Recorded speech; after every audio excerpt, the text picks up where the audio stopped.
and welcome to the next English lesson. Now, today we're going to start off with a thing called homophones. And we're going to learn what homophones are, and we're also going to learn the spellings. And then for the main part of the lesson, we're going to look at a thing called parenthesis.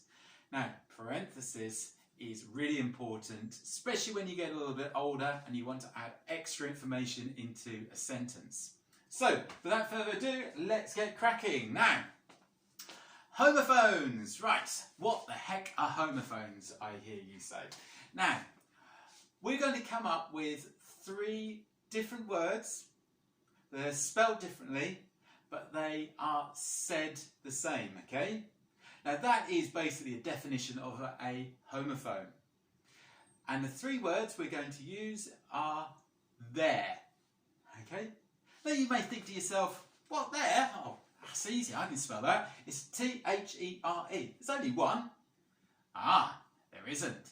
It is a homophone. There are different spellings for there, and although they sound the same, they have different meanings. So, let's start off with the one that I just said.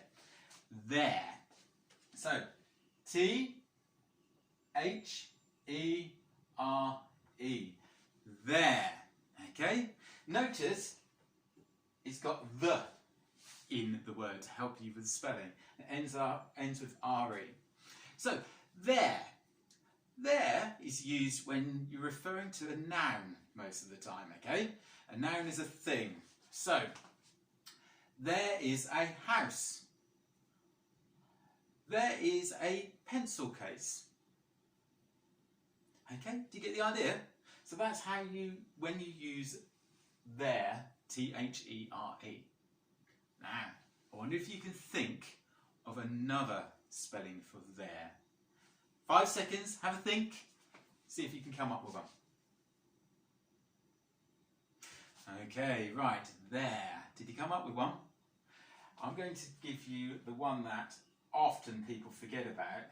It's this one. So it starts off with T-H-E again, but this time it ends with I-R. There. Okay, notice they're spelled differently, but they are said the same. Now, you use this type of there when you're talking about something belonging to someone or something. Okay, so there's possession, right? So, for example, their pencil case is lovely. Their house is amazing. Their school is great. Bob loved their cat. Okay, notice how it's all about something belonging to someone else. Okay, so for example, the cat belonging to Bob, the person talking about their school. Okay, because the school belongs to there, referring to that. Okay, so it's there. All right. I wonder if you can come up with a sentence for this one. Can you come up with a sentence, either saying it out loud or even writing it down, where you are using there, but where something belongs to something or someone, okay? Like their pencil case, their school is really good. Have a go. Pause the video, go. Okay, how did you get on? Did you manage to come up with a short sentence, or perhaps did you extend it even further but still use that there? Ah, I'll be interested to find out. Okay, the last one. Look at this one. So it's T-H-E, so it's the same beginning. Look at this. Y apostrophe R-E. Wow. Okay. Now this is called a contraction. This is where you've got 2 separate words, they and are, and you've shortened it. You've stuck them together. And you've got an apostrophe there as well. So instead of they are, you've changed that into there. Okay? Now, notice we've got they and re. Usually it'd be they are, but instead of the A-R-E, you've got an apostrophe. So the apostrophe here replaces the A. And you'll see that with lots of contracted words. I'll do a lesson on that in the next couple of days, okay? So how you use apostrophes and how you use contracted words, okay? So we've got there, and there, okay? There, where you refer to a noun or a thing. There, where you are talking about something belonging or owning to someone or something. And we've got there, which is a contracted shortened version of they are. For example, they're over there. Oh, hang on, no, that's going to be confusing. They're over on the football field. Okay? They are over on the football field. They're over on the football field. Can you see? They are, it's been shortened to there. They're my best friend. See? There. It's shortened for they are. They are my best friend. Can you come up with a sentence where you use there? Have a go. Okay, right. Now for a little activity.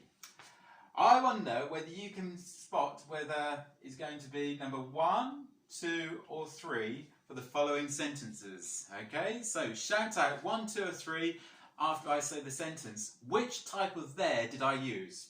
Okay? Their sandwich was delicious. Okay? Have a go.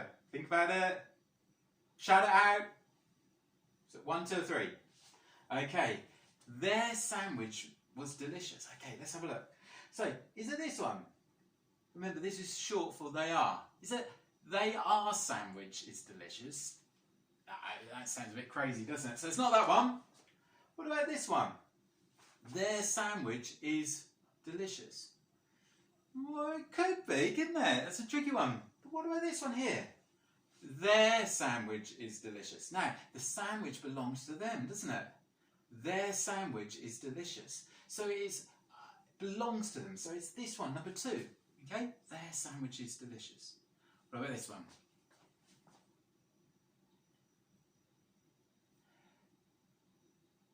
There is a cat on my windowsill. What is it? 1, 2, 3. Have a go. Okay. Is it number 3? They are a cat on my windowsill? No. There is a cat on my windowsill? Does the cat belong to the person speaking? I don't think so. So I think it's just referring to the noun, which is the cat, okay? There is a cat on my windowsill. So it's number 1. Okay, last one.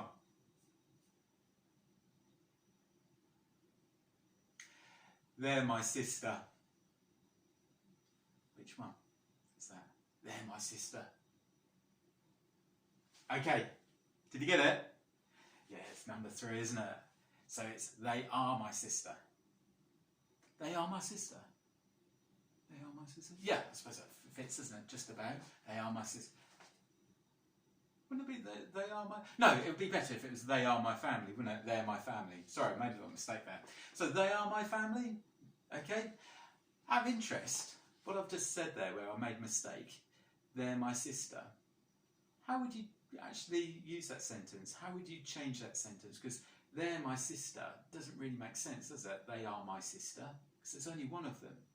How would you change that? What would you use instead of they are or there? She? Or she is? Or she's my sister? Ah, there's contraction in that as well. We'll have a look at that in another lesson. So, these are the homophones for there. Have a little go, have a little practice. In the next lesson, I'll test you on one of them, see if you remember, okay? Right, now, what we're going to be doing today is we are, for the main part of the lesson, going to be doing, what are we doing? Parenthesis. Now, parenthesis. You may think to yourself, what the heck is parenthesis? I've never heard of it before. But actually, it's a really simple way of adding extra information into a sentence. Now, you know my sentence that I love doing, which we've been working on in the last couple of lessons. It is the cat. Oh, my pen's starting to run out. Come on. The cat sat on the mat. Can you see that? I hope you can. The cat sat on the mat. Short sentence, isn't it? Do you remember how we up-leveled our sentence in the last lesson, where we added more powerful verbs, adjectives, even adverbs? Let's see if we can add some parenthesis into this sentence. Okay, so parenthesis adds extra information into the sentence. What part of this sentence can I add extra information into? I could add some extra information about the cat, couldn't I? Or I could add extra information about the mat. Yeah? So these are two nouns, aren't they? I think I'm going to choose the cat.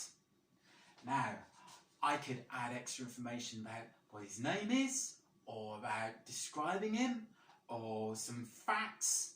I think I'm going to add some description, just extra information about what he looks like, okay? So, what does my cat look like? Oh, I've got to come up with some adjectives. Right, okay. Ginger and plump. Ginger and plump. Okay, that's his colour, and plump is quite a good adjective. It's a synonym for fat, isn't it? Okay, so I've got here ginger and plump. The cat, ginger and plump, sat on the mat. So it's going to go here, okay, after cat. Now I need to add some punctuation to go with this parenthesis, and there are three types of punctuation I can use. I can use brackets, or I can use dashes, or, and you'll see this especially as you go up higher up into Key Stage 2, commas. Okay, so it reads like this now. The cat, ginger and plump, and there's brackets either side or dashes or commas, sat on the mat. Can you see? This is called parenthesis, adding extra information into my sentence to improve it. The cat, ginger and plump, sat on the mat. Okay. Now the golden rule with parenthesis is it should still work and the sentence should still make sense without the parenthesis. You're not actually changing the meaning of the sentence at all. So if I was to get rid of ginger and plump, it should still make sense by itself. The cat sat on the mat. It does. Add the parenthesis, it adds extra information, but it still makes sense. The cat, ginger and plump, sat on the mat. Do you get it? Right. Let's try another one. Right. This is for you guys to have a go at. Now, if you were in my school, you may have heard I'm a bit of a fan of this person. I've done assemblies on her before, and I'm going to use her in my sentence. So, Greta Thunberg inspires me. Okay, so it's a nice short sentence. Greta Thunberg inspires me. Now I'm going to add extra information to add extra information to the noun, the person. Okay, so I'm going to do it probably here, or perhaps I could even do it at the beginning of the sentence as well. But I'm probably going to do it here. Okay, so what extra information could I add to this? I want you to have a go before I have a go. So Greta Thunberg, do you remember who she is? Quite a famous lady at the moment. She is an environmentalist. She talks about plastics quite a lot. She's from Sweden. I think she's 17 years old. I wonder if you could add some extra information into this sentence using either brackets, dashes, or commas. Have a go. Okay, right. How did you get on? I'm going to have a go at adding some facts into this one. So, Greta Thunberg, right, who is she? What does she do? Right, I'm going to put a Swedish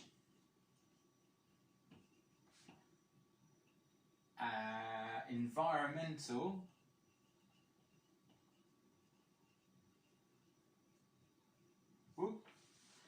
activist inspires me. Okay, so I've got some facts about her. So what am I going to use? Am I going to use brackets, dashes or commas? And where am I going to put it? Well, I could use any of those, but I think I'm going to put this parenthesis here after Thunberg. And I think this time I'm going to use dashes. Okay, so it should read, Greta Thunberg, a Swedish environmental activist, inspires me. Do you get it?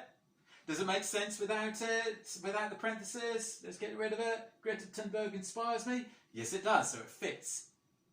Okay, let's see if you can come up with another version of this, and also this one as well. Ready? See if you can add some parenthesis to this. My mum is always busy. Can you add some parenthesis to that sentence? My mum is always busy. Remember, it could be a fact, it could be some description.